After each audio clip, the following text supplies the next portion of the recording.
Hello everyone. देखो बच्चों, कल अपन ने वर्क पावर एनर्जी के वर्क एनर्जी थ्योरम के एग्जांपल्स देखे थे। अपन ने ये देखा था कि किस तरीके से वर्क एनर्जी थ्योरम के जो क्वेश्चन है उनको सॉल्व करना है, कैसे वर्क सबके लिख के फाइनल काइनेटिक एनर्जी इन सबको कैलकुलेट कर। आज अपन जो देखने वाले हैं वो है पावर के बारे में।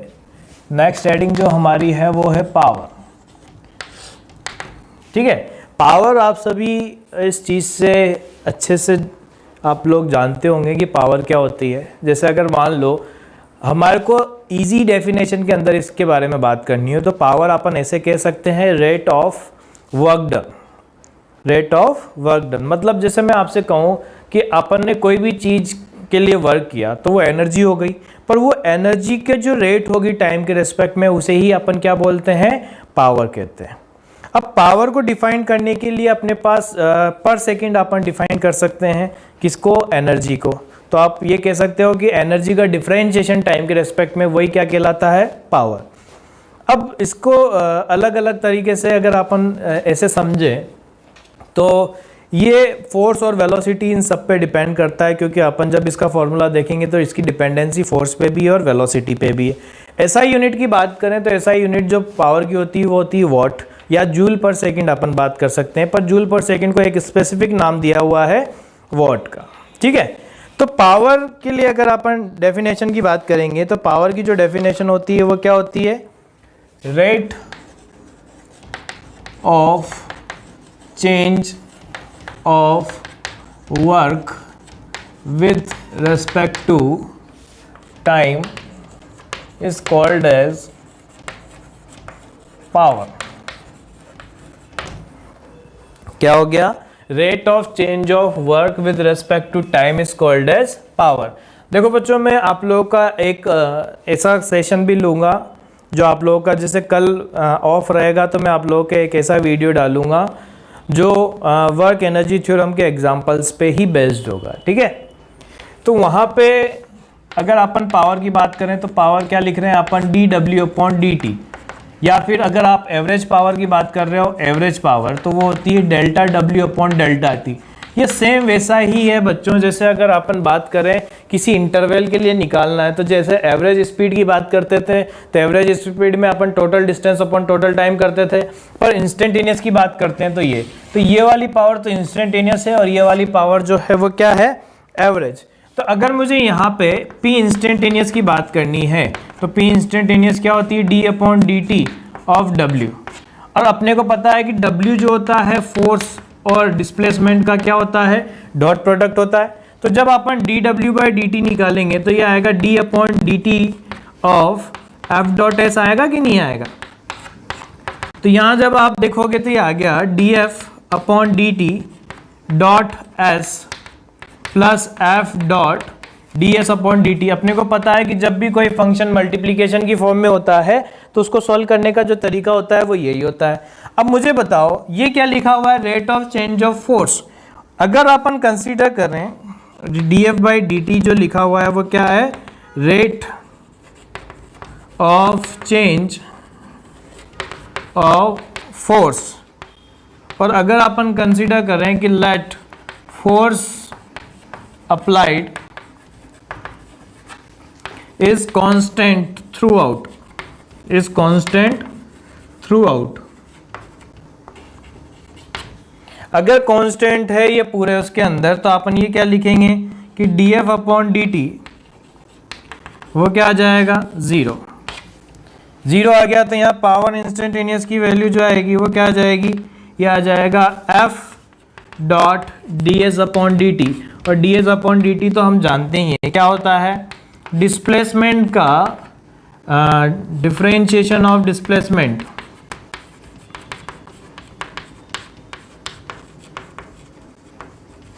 With respect to time. क्या होता है भाई, ये होता है हमारे वेलोसिटी। तो यहाँ से हमारे पास जो इंस्टेंटेनियस पावर निकल के आई P इंस्टेंटेनियस, उसकी वैल्यू क्या आ गई, F.V। यानी आप ऐसे कह सकते हो बच्चों की फोर्स और वेलोसिटी का जो डॉट प्रोडक्ट होता है वही हमारी क्या होती है, इंस्टेंटेनियस पावर। और जब बात करोगे आप, जैसे मैं आपसे कहूँ एक सीधी सी बात बताता हूं मैं, अगर मुझसे एवरेज पावर की बात करी जाएगी तो एवरेज पावर के लिए अपन क्या करेंगे, total work done divided by total time interval,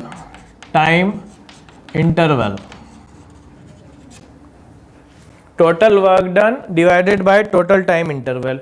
यानी अपन जब ये वाली पावर निकालेंगे तो अपने को पूरा टाइम इंटरवल और उसके अंदर जो नेट वर्क डन हो रहा है वो देखना पड़ेगा। और इंस्टेंटेनियस पावर जब अपन देख रहे होंगे तो फोर्स और वेलोसिटी का वहां पे क्या ले रहे होंगे, डॉट प्रोडक्ट ले रहे होंगे।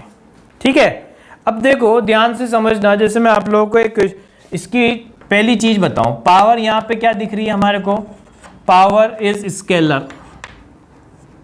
पावर क्या होती है, एक स्केलर क्वांटिटी। स्केलर क्वांटिटी क्यों आ रही है, क्योंकि ये डॉट प्रोडक्ट से आ रही है। Does not depend on direction, does not depend on direction, direction पे इसकी कोई डिपेंडेंसी नहीं है। दूसरी अगर अपन इसमें बात करेंगे, पावर तो आपने बता दिया स्केलर है, डायरेक्शन पे डिपेंड नहीं करती। दूसरा, पावर की डिपेंडेंसी क्या है, वेलोसिटी पे भी है।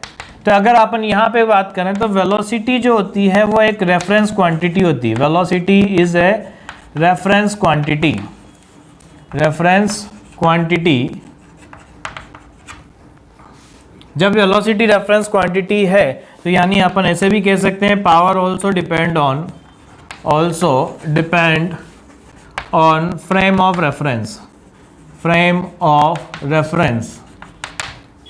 फ्रेम ऑफ रेफरेंस पे इसकी कोई डिपेंडेंसी, फ्रेम ऑफ रेफरेंस पे इसकी डिपेंडेंसी है। ठीक है, तीसरी बात करते हैं अपन यूनिट की। तो यूनिट की अगर अपन बात करें तो पावर जो होता है वो होता है W/T, और W की बात करें तो ये जूल है और ये सेकंड है। तो अपन ऐसे कह सकते हैं कि ऐसा यूनिट जूल पर सेकंड होता है, और इसको एक और नाम दे रखा है, वो क्या है, वॉट।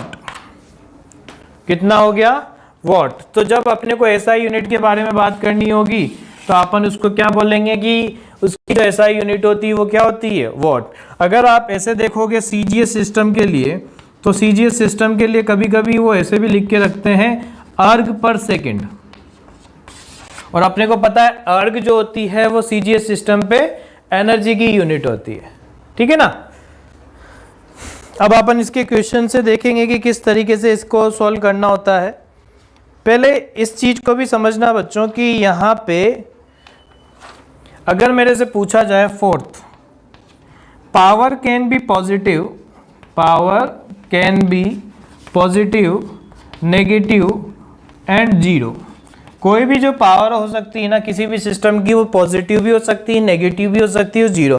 रीजन इसके पीछे क्या है कि ये एक स्केलर नंबर है, और स्केलर नंबर की वैल्यू पॉजिटिव, नेगेटिव और जीरो कुछ भी हो सकती है ना। तो फिर इसके अंदर अगर अपन बात करें नेक्स्ट पॉइंट की, तो नेक्स्ट पॉइंट होता है, कभी कभी लिखा रहता है ये 1 HP। हिंदुस्तान पेट्रोलियम नहीं है, ये हॉर्स पावर है। HP का मतलब क्या हो गया, 746 वाट। ये ध्यान में रखना है अपने को। तो कभी कभी अगर हमारे को ये दे रखा है 1 हॉर्स पावर, तो इस चीज को ध्यान में रखना है ना। और अगर कन्वर्जन की बात करें तो अपने को पता है 1 जूल इज इक्वल टू 10⁻7 अर्ग होता है। तो अगर कभी मेरे से पूछा जाए कि 1 वॉट की वैल्यू क्या होगी, तो 10⁻7 अर्ग पर सेकेंड आप यहाँ पे बोल सकते हो। क्या बोल सकते हैं, 1 वॉट की वैल्यू 10⁻7 अर्ग पर सेकेंड। ठीक है, यहां तक सभी बच्चों को क्लियर हो गया होगा। एक बार कमेंट के थ्रू मुझे रिप्लाई कर देना। किसी को कोई डाउट हो तो कमेंट के अंदर, जैसे मान लो हमारे को क्वेश्चन प्रैक्टिस करनी है, तो क्वेश्चन के लिए जैसे मैं आपसे कहूँ, मान लो हमारे से पूछा जाए कि फोर्स F वो हमारे को दे रखा है 2t² I cap plus 3t j cap plus 4t k cap. ठीक है, और आपसे बोला हुआ है डिस्प्लेसमेंट वेक्टर हमारे को दे रखा है t³ I cap minus t² j cap plus 6t k cap. ठीक है, क्या बोला हुआ है, find out the instantaneous and average power at 2 second and 0 to 2 second. ये देखो रेस्पेक्टिवली अपन निकाल रहे हैं, यानी इंस्टेंटेनियस पावर तो निकालनी 2 सेकेंड पे, और 0 से 2 सेकेंड पे आपको क्या निकालनी है, एवरेज पावर। तो चलो इसको सॉल्व करने के लिए अपन आगे बढ़ते हैं बच्चों। तो इसको जब सॉल्व करेंगे तो किस तरीके से होगा, मान लो जब अपन इसको सॉल्व कर रहे होंगे तो फर्स्ट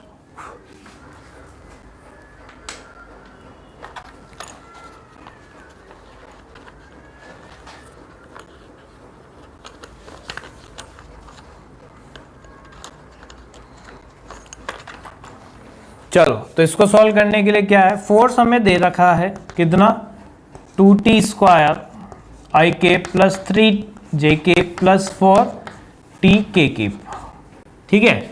और ऐसा हमें दे रखा है कितना, t क्यूब आई के माइनस टी स्क्वायर जे के प्लस 6t के क्यूब। हमें ये दे रखा है कि पहले हम निकाल रहे हैं इंस्टेंटेनियस, क्या निकाल रहे हैं अपन, इंस्टेंटेनियस पावर, ठीक है। इंस्टेंटेनियस पावर के लिए क्या होता है, P वेक्टर जो होता है वो होता है F डॉट V के इक्वल। और V वेलोसिटी कैसे निकालते हैं, निकालने का तरीका सीधा सा है भाई, ds अपॉन dt करते हैं, क्या आ जाएगा 3t स्क्वायर आई के माइनस 2t जे के प्लस 6 के के। ये वेलोसिटी को निकालने के लिए तरीका यही होगा, डिफरेंशिएशन करेंगे। अब देखो इंस्टेंटेनियस का बेसिक मीनिंग क्या होता है, अगर अपन यहाँ पे पावर को t की फॉर्मूले में निकालेंगे तो क्या आ जाएगा, यह आ जाएगा 2t स्क्वायर आई के प्लस 3j के प्लस 4t के डॉट वेलोसिटी कितनी आई, 3t स्क्वायर माइनस 2t, ये 3t स्क्वायर आई के माइनस 2t जे के प्लस 6 के यह आया। दोनों का डॉट प्रोडक्ट कर दो आप, तो डॉट प्रोडक्ट करोगे तो क्या आ जाएगा, जब अपन इसका डॉट प्रोडक्ट करेंगे तो आएगा 6t टू दी पावर 4 आई के माइनस 6t जे के प्लस कितना आ गया 24t, सॉरी डॉट प्रोडक्ट कर रहे हैं तो ये चीज़ आ जाएगी, ठीक है। अब ये हमारी पावर आ चुकी है इंस्टेंटेनियस, पर मुझे निकालना है t is equal to 2 second पे। तो पावर की वैल्यू कैसे निकालेंगे, 6 to the power 4 minus 6 into 2 plus 24 into 2। तो यहाँ जब निकालेंगे तो ये आएगा, देखो 2 टू दी पावर 4 जो होता है वो 16 होता है, तो ये आ जाएगा हमारे पास 6 इंटू 14 प्लस 48, ठीक है। तो ये हमारा कितना आने वाला है, ये आ जाएगा 132 वॉट, या यूनिट जो भी आप इसकी ऐसा यूनिट आप यहाँ पे लिख सकते हो वो आ जाएगी। अब जब बात करेंगे फॉर एवरेज पावर, किसकी बात करेंगे अपन, average power calculation, average power calculation. तो वो कैसे करेगी जाएगी, हमें पता है पी एवरेज की जो वैल्यू होती है वो delta W upon delta T होती है, और डेल्टा डब्ल्यू कैसे निकाला जाएगा, एफ डॉट एस से, और फिर उसको क्या करेंगे, डेल्टा टी से डिवाइड करेंगे। तो एक चीज़ ध्यान में रखना, सबसे पहला काम अगर मैं डब्ल्यू निकालूंगा यहाँ पे, तो डब्ल्यू को निकालने का तरीका, फोर्स हमें दे रखा है कितना है, 2t स्क्वायर आई के प्लस 3j के प्लस 4t के यहाँ पे डॉट टी क्यूब आई के माइनस टी स्क्वायर जे के प्लस 6t के यह आया, ठीक है। अब इसका नेट वर्क डन निकालने के लिए क्या करें, W को यहाँ निकालेंगे तो यह आ जाएगा 2t to the power 5 plus, sorry यहाँ माइनस आएगा, यह आ जाएगा माइनस 3t स्क्वायर, और यहाँ आ गया प्लस 24t स्क्वायर। ये नेट वर्क डन आ चुका है हमारा, कितना आ चुका है, नेट वर्क डन। तो अब अपने को यहाँ पे जब पावर एवरेज निकालना होगा तो पावर एवरेज होगा delta W upon delta T। तो डेल्टा W आ गया 2 to the delta W at T is equal to 2 second. जब आप देखोगे तो कितना आ जाएगा, देखो एक तो तरीका है बच्चों कि आप डायरेक्ट यहाँ पे वैल्यूज को पुट कर दो, और एक तरीका ये है कि आप यहाँ पे t की फॉर्म में पुट कर दो। t की फॉर्म में पुट करोगे तो उसी t से तो आपको डिवाइड करना है जो भी टाइम इंटरवल है। तो देखो ये आएगा 2t की power 5 minus 3t square plus 24t square. Divide by time interval T है, भले उस टी की वैल्यू 2 सेकंड है, 0 से 2 सेकंड, तो यहाँ पे आप जब देखोगे तो 1 टी से 1 टी यहाँ पे क्या हो जाएगा, कैंसिल आ जाएगा। तो पी एवरेज की वैल्यू कितनी आ गई, ये आएगी 2t की power 4 minus 3t plus 24t। ये इसको और सोल्व करके लिख सकते हो, ये आया 2t to the power 4 plus 21t, और फिर t की वैल्यू यहाँ पे पुट कर दो 2 सेकेंड। ठीक है, तो 2 सेकेंड पुट करोगे तो यहाँ क्या आ जाएगा, ये आ जाएगा हमारे पास कितना, ये चीज़ कितनी आ रही है, जब आप वैल्यू पुट करोगे तो वैल्यू पुट करने पे 2 की पावर 4 प्लस 21 इंटू 2, तो कितना आ गया 32 प्लस 42, क्या आ गया 74। तो देखो आप एवरेज पावर देख रहे हो कम आ रही है, इंस्टेंटेनियस क्या आ रही है, ज़्यादा आ रही है। तो ये पॉसिबल भी है कि अपन यहाँ पे ऐसा कोई सिस्टम देख सकें जिसके अंदर एवरेज पावर की जो वैल्यू है, और अपन ने देखा इंस्टेंटेनियस ज़्यादा आ रही है, एवरेज हो सकता है कम भी आए, तो वो अपन ने यहाँ पे देख लिया है। ठीक है, नेक्स्ट क्वेश्चन की तरफ आते हैं अपन। नेक्स्ट क्वेश्चन के लिए अगर अपन देखें,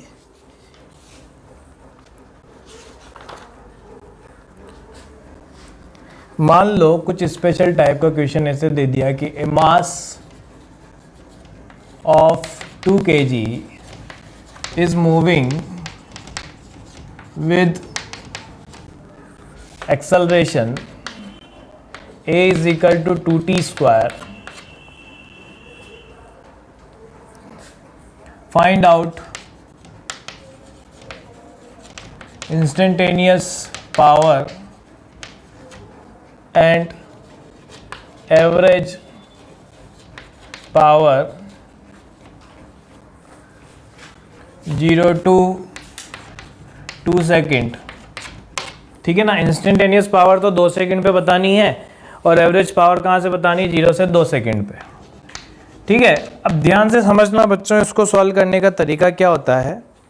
जब मैं इंस्टेंटेनियस पावर की बात करूँगा, P इंस्टेंटेनियस, तो मुझे चाहता है एफ डॉट वी, क्या चाहता है, एफ डॉट वी, यानी वेलोसिटी की कहीं ना कहीं मुझे रिक्वायरमेंट है। तो एक्सेलरेशन मुझे दे रखा है। अच्छा, एक और चीज़ इसके अंदर सबसे बड़ा डिफरेंस क्या है बच्चों, जैसे मैं मान लो फोर्स की बात करूँगा, किसकी बात करूँगा, फोर्स की, तो फोर्स हमारे पास एफ वेक्टर जो आएगा वो m इंटू ए आएगा। जैसे मान लो कि ये मास हो गया हमारा 2 kg का, ये मूव कर रहा है कितने से, ए एक्सेलरेशन जिसकी वैल्यू कितनी है 2t स्क्वायर।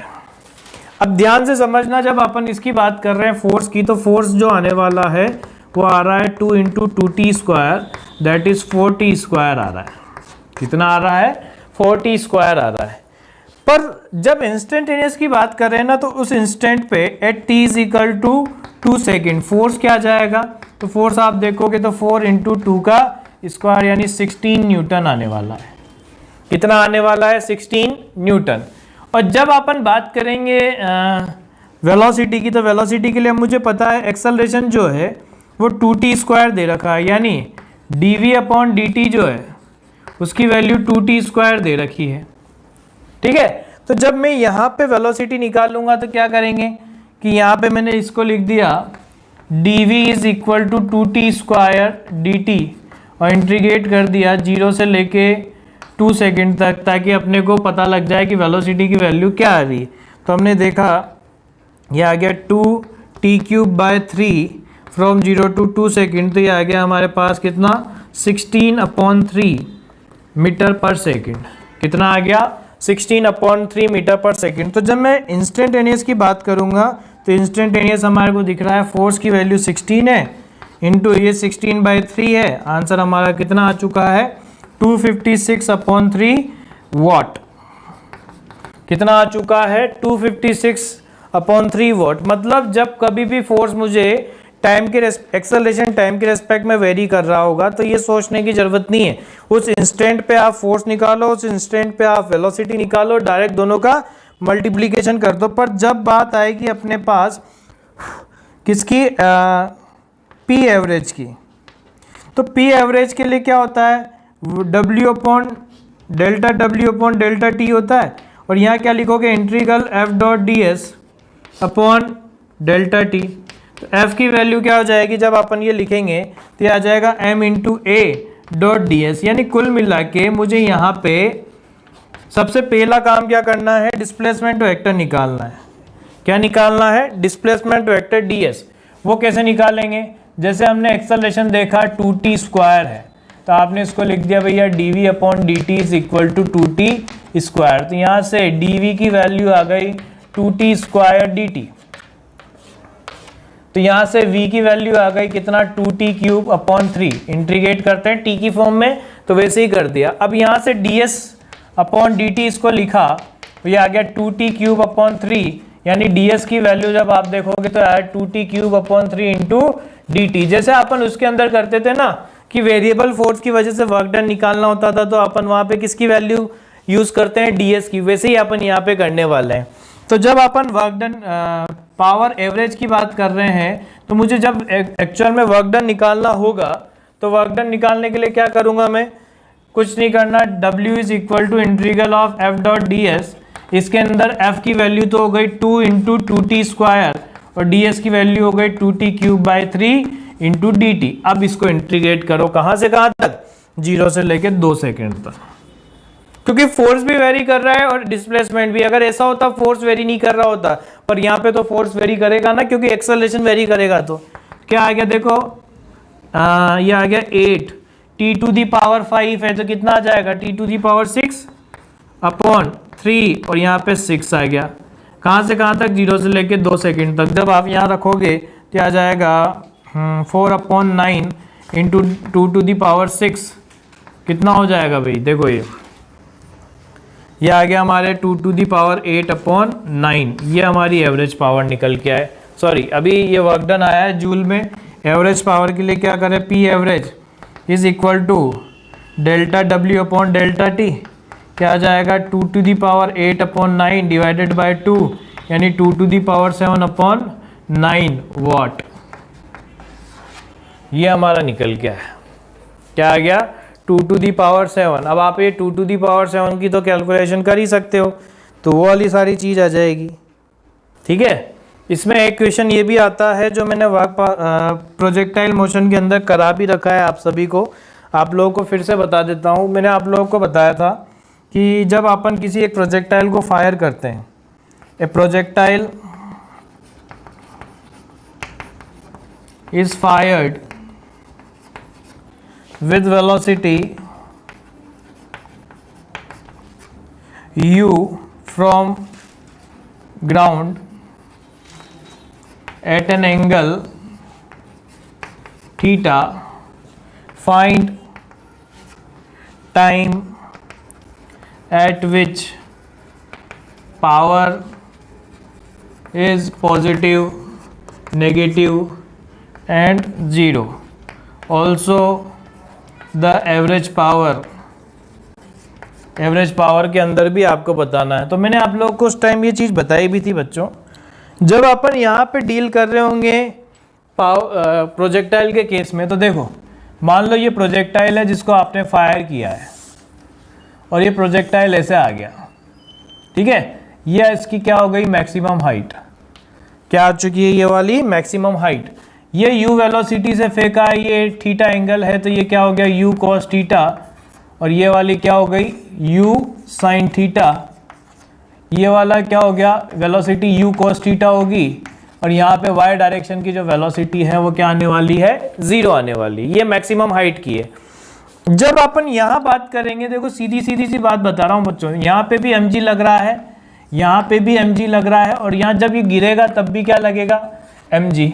अच्छा, यहाँ हिट करेगा तब, ये u वेलोसिटी से फेंका था तो u है, यहाँ पे भी एंगल थीटा होने वाला है। अब मुझे बताओ, जब अपन बात करेंगे किसकी, इंस्टेंटेनियस की, तो ध्यान से देखना, यहाँ हमारे को दिख रहा है कि फोर्स और ये क्या है, वेलोसिटी, दोनों के बीच का एंगल जो है वो 90 प्लस थीटा दिख रहा है ना। और अगर आप यहाँ ध्यान से देखो तो यहाँ पे जो है वो 90 माइनस थीटा दिख रहा है, और यहाँ पे कितना दिख रहा है, 90 डिग्री।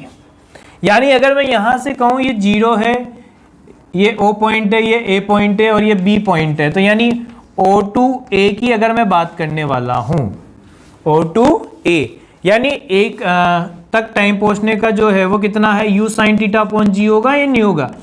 या आप ऐसे कह सकते हो जब टाइम की वैल्यू पहले केस के अंदर u sin थीटा बाई जी यानी मैक्सिमम हाइट से कम वाले की जब आप बात करोगे तो उसके लिए अपन बात कर रहे हैं। तो यहां से हमने देखा थीटा ग्रेटर देन 90 डिग्री आ रहा है। एंगल जो है, एंगल लिख लो इसको, है ना, थीटा मत लिखो नहीं तो आप कहोगे ऊपर 90 प्लस थीटा है। तो एंगल ग्रेटर देन 90 यानी कौन सा क्वाड्रेंट, सेकंड क्वाड्रेंट है।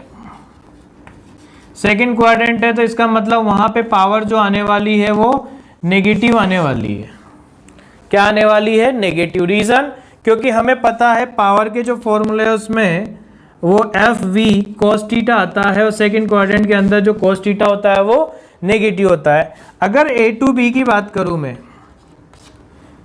यानी t की value greater than u sin theta by g, इससे ज़्यादा अगर आप बात करोगे तो हमें पता है एंगल जो हमें दिख रहा है उस एंगल की वैल्यू क्या हो रही है, लेस देन 90 डिग्री आ रही है। और जब एंगल की वैल्यू लेस देन 90 डिग्री है तो अपन यहाँ क्या कह सकते हैं, फर्स्ट क्वाड्रेंट हुआ कि नहीं हुआ। और फर्स्ट क्वाड्रेंट है तो यहाँ पे पावर जो आएगी वो क्या आ जाएगी, पॉजिटिव।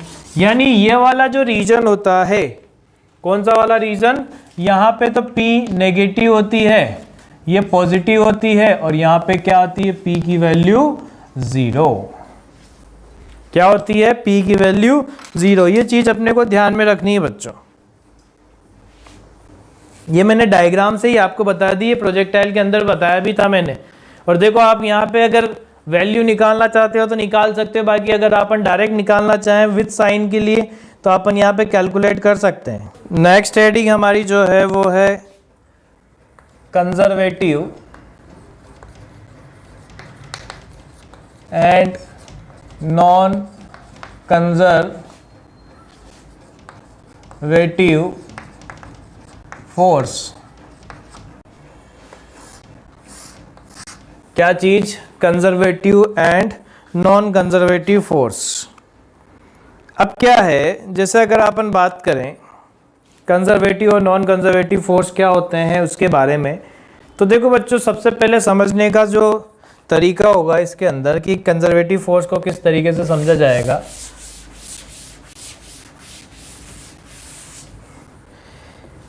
अपन ऐसे कहते हैं कि ऐसे टाइप के फोर्स, देखो कंजर्वेटिव का मतलब क्या हो गया, ऐसे टाइप के फोर्स जो केवल रिस्पॉन्सिबल होते हैं पोटेंशियल एनर्जी के लिए। अब मैंने ये चीज़ क्या बोल दी कि पोटेंशियल एनर्जी के लिए, मतलब देखो कुछ ऐसे फोर्स होते हैं जो पार्टिकल की पोजीशन को चेंज कर देते हैं, पर विद इन द मॉलिक्यूल उनके अंदर जो चेंजेस होते हैं वो कुछ नहीं होते हैं। मतलब पूरा का पूरा पार्टिकल उठ के कहीं और चला जाता है, पर अंदर के जो पार्टिकल जहाँ थे वो वहाँ के वहीं हैं।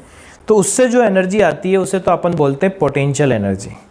पर अगर काइनेटिक एनर्जी के अंदर बात करें तो अगर कोई पार्टिकल दौड़ रहा है तो उसके अंदर के जो पार्टिकल है वो भी दौड़ रहे हैं, तो वो काइनेटिक एनर्जी, जो फॉर्म एनर्जी का होता है वो काइनेटिक एनर्जी के अंदर आता है। तो अपन ऐसे कह सकते हैं कंजर्वेटिव फोर्स वो वाले फोर्स होंगे जिनका वर्क कैलकुलेशन अगर हम करेंगे तो उसके अंदर हमारे को किसी पाथ की इंफॉर्मेशन नहीं होगी, यानी वो पाथ पे डिपेंड नहीं करेंगे।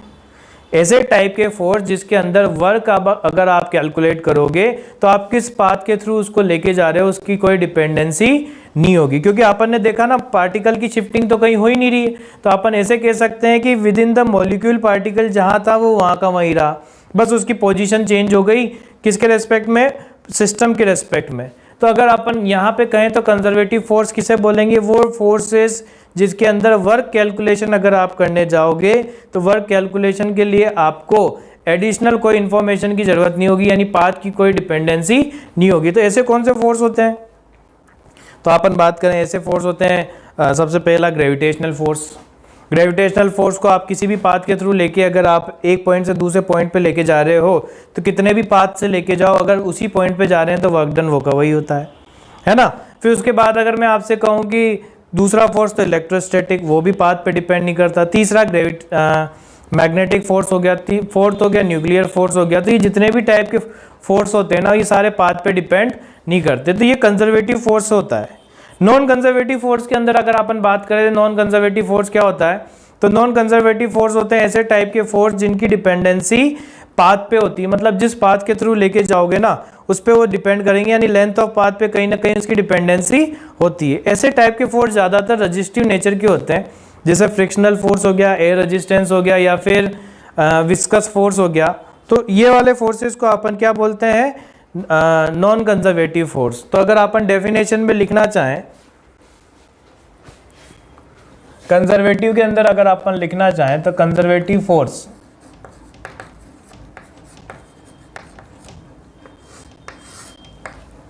तो कंजर्वेटिव फोर्स क्या होते हैं,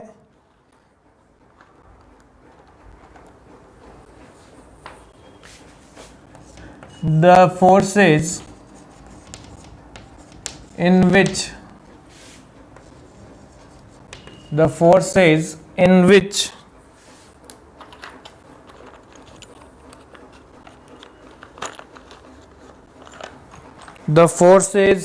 which work calculation does not depend on the path through which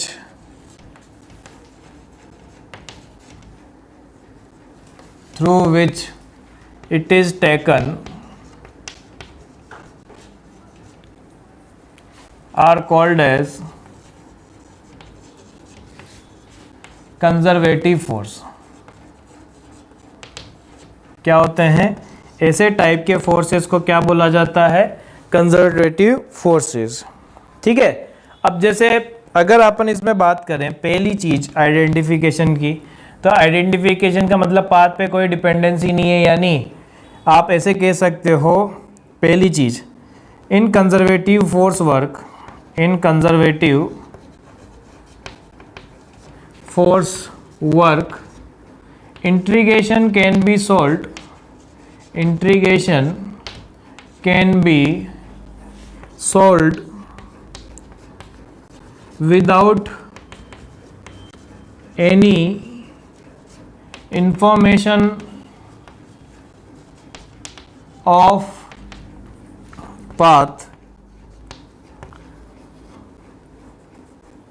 integration जो होगा वो बिना किसी उसके सोल्व हो जाएगा, मतलब पाथ की इक्वेशन नहीं देनी पड़ेगी, है ना। नो डिपेंडेंसी, मतलब आप कह सकते हो वहाँ पे जो डिपेंडेंसी है वो बिल्कुल नहीं है। आपको बोल दिया कि यहाँ से यहाँ तक लेके जा रहे हैं, इंटीग्रेशन सॉल्व करो, तो इंटीग्रेशन डायरेक्टली सॉल्व हो जाएगा, आपको ये देखने की जरूरत नहीं है कि किस पाथ के थ्रू लेके जा रहे हो। दूसरी चीज की अगर अपन बात करें, द फोर्सेस और आइडेंटिफिकेशन क्या होगा, the forces which follow inverse square law, या इनवर्स स्क्वायर लॉ क्या होता है, force is directly proportional to square of 1/स्क्वायर ऑफ डिस्टेंस। मतलब जब फोर्स की जिसके भी फोर्स के अंदर 1/r स्क्वायर आ रहा होगा ना, वो इनवर्स स्क्वायर लॉ जो फॉलो करेंगे वो अब क्या होते हैं, आर कंजर्वेटिव फोर्स। क्या होते हैं वो, कंजर्वेटिव फोर्स। तो एक और आइडेंटिफिकेशन मैंने आप लोगों को बताया कि इसके अंदर जो अगर आप बोलोगे तो फोर्स जो होंगे वो हमेशा क्या करेंगे, इनवर्स स्क्वायर लॉ को फॉलो करेंगे। ठीक है, ठीक है। तीसरा पार्ट अगर अपन बात करें, the forces which are action reaction pair or the work due to them are zero on the system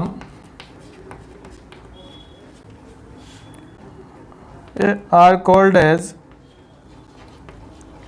conservative। जैसे नॉर्मल रिएक्शन हो गया, कंजर्वेटिव फोर्स, नॉर्मल रिएक्शन हो गया, टेंशन फोर्स हो गया, ये जहाँ पे भी लग रहे होते हैं वो एक्शन रिएक्शन पेयर का काम करते हैं, जिसकी वजह से net work done on the system zero होता है। ऐसे टाइप के फोर्सेस को भी किस में शामिल किया गया है, कंजर्वेटिव फोर्स के अंदर। फिर नेक्स्ट पॉइंट अगर अपन इसके अंदर बात करें, जो सबसे ज़्यादा इम्पोर्टेंट है, अगर अपन इसके अंदर बात करें तो फोर्थ पॉइंट सबसे ज़्यादा इम्पोर्टेंट है। फोर्थ पॉइंट क्या है, only conservative forces are responsible for potential energy of the particle, या आप ऐसे कह सकते हो in which particle position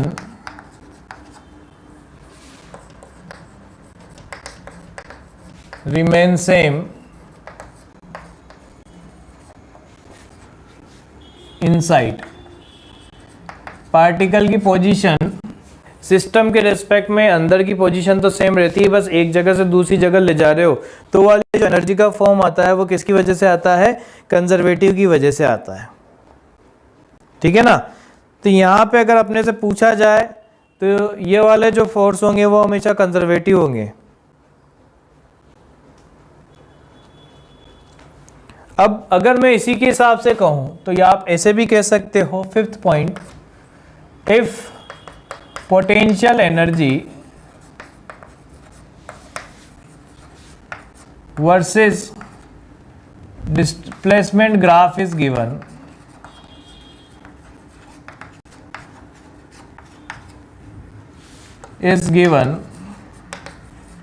then their negative slope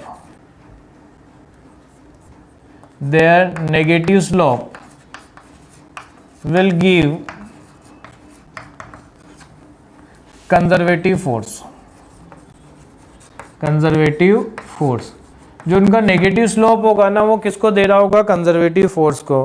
कहने का मतलब ये है कि अगर मेरे से पूछा जाए कि अगर आपको पोटेंशियल एनर्जी दे रखी है तो कंजर्वेटिव फोर्स के बारे में बताओ, तो F जो होता है वो माइनस du/dx होता है। यानी अपन ऐसे कह सकते हैं, यहाँ से देखो u भी कहा जा सकता है du is equal to minus of F.dx।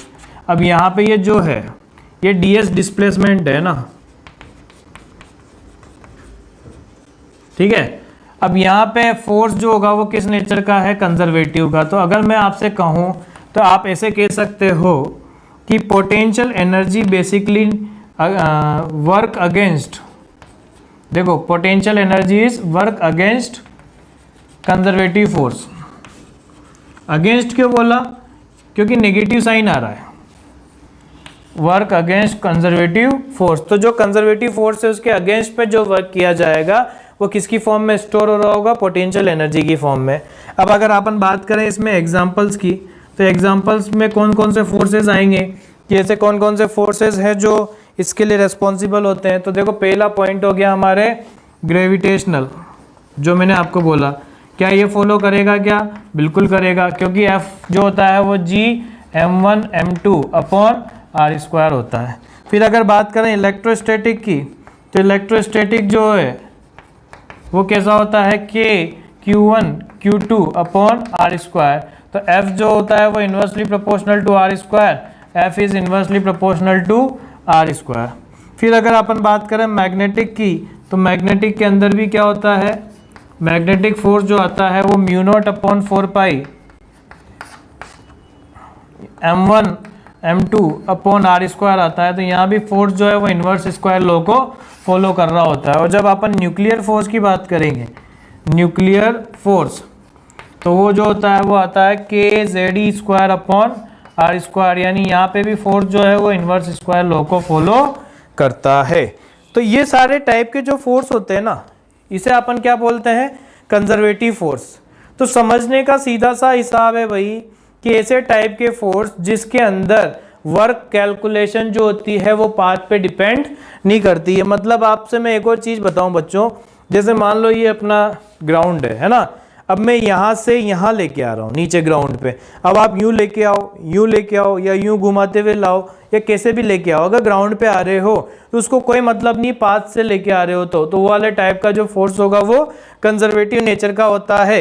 अब कंजर्वेटिव नेचर में अपन ने क्या क्या पॉइंट्स अपन ने डील करे कि ऐसे टाइप के फोर्स जिसका इंटीग्रेशन डायरेक्टली सोल्व हो जाएगा बिना किसी इंफॉर्मेशन के, वो वाला जो फोर्स होता है उसे कंजर्वेटिव फोर्स कहते हैं।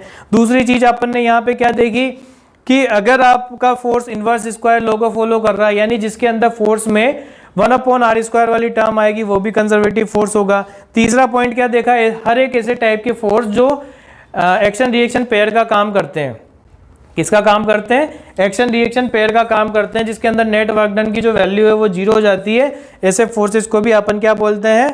Conservative force. अब देखो एक और इंपॉर्टेंट चीज मैंने बताई कि कंजर्वेटिव फोर्स ही पोटेंशियल एनर्जी के लिए रिस्पॉन्सिबल होते हैं।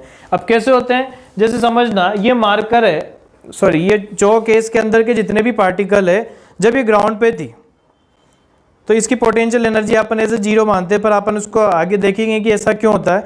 पर मैं यहाँ लेके गया तो particle with in the system तो वहाँ के वहीं रहे, पर एक जगह से दूसरी जगह चले गए, तो ये एनर्जी का जो फॉर्म होता है जो पार्टिकल के शिफ्ट होने की वजह से आया, उसे अपन क्या बोलते हैं?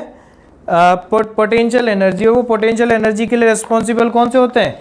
Conservative force. आप ऐसे कह सकते हो potential energy is the work against the conservative force. Work against का मतलब आप ऐसे कह सकते हो कि जो भी वर्क कंजर्वेटिव फोर्स करेगा उसका नेगेटिव ही क्या होता है? Change in potential energy. और फिर मैंने उसके एग्जांपल बताया, gravitational force, electrostatic, magnetic, nuclear. आप नॉर्मल भी ले सकते हो, टेंशन भी ले सकते हो, स्प्रिंग फोर्स भी ले सकते हो। ये सारे जो होते हैं वो क्या होते हैं? कंजर्वेटिव फोर्स के अंदर। ठीक है, अब अपन नेक्स्ट लेक्चर के अंदर देखेंगे कि नॉन कंजर्वेटिव फोर्सेस क्या क्या होते हैं।